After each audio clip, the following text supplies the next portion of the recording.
Саламатсызбы? Ушу кечетен бери болуп аткан окуяларга токтолуп кетсеңиз, сиз ГКМдин башчысы катары кандай кабыл алып жатасыз? Бул жерде бизде азыр бир эле маселе каралып атат. Мына кече өзүңүздөр жакшы билгендей,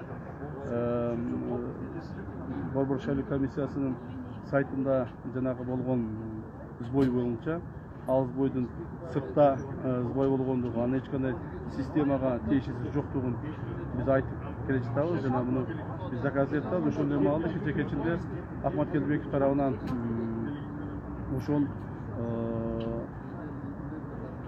Центризбекомдун иштөө тартибинин схемасын туура эмес маалыматтарды жазып, өзүнчө бир схема түзүп жазып алып, коомчулукка таратып аткандыгы боюнча биз азыр чара көрүп атабыз. Себеби дегенде, бул туура эмес маалыматтар, эч кандай Центризбекомдун схемасы Ахмат Келдибеков көрсөткөндөй иштебейт.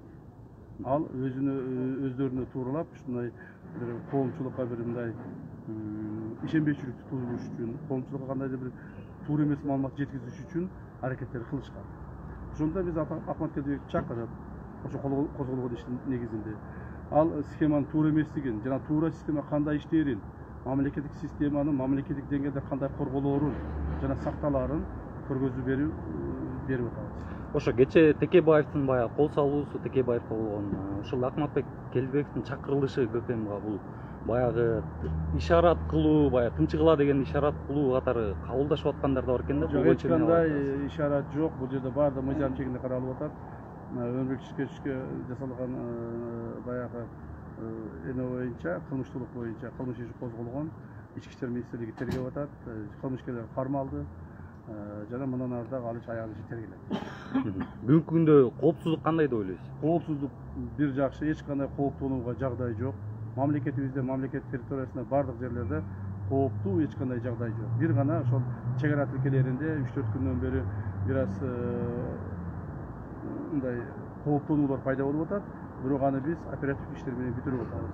Мына кечинде дагы Баткен районунун Көкташ айылында кыргыз жана тажик чек арачылары менен жергиликтүү бийлик органдарынын башчылары менен жолугуп, түнкү саат 1-де жолугушуу аяктады. Себеби ошол жерде кечинде мынтыктар атылып, адамдар кыргыз тарап бир адамды, тажик тарап бир адамды өздөрүнүн чек араларына киргизип кетишкен. Ошолордо алмаштыруу боюнча жана кооп сактоо боюнча иштер жүргүзүлүп атат. Алардын эсебинен баары жакшы азырынча. Чек ара бекем, эч кандай мындай чек ара бузулган жок. Бирок кооптонуу бар. Аны биз башка моюнга алышыбыз керек. Ал эми коомдук бүгүнкү кырдаал боюнча эч кандай бир кооптоно турган кырдаал жагдай жок. Бардыгы эле жакшы.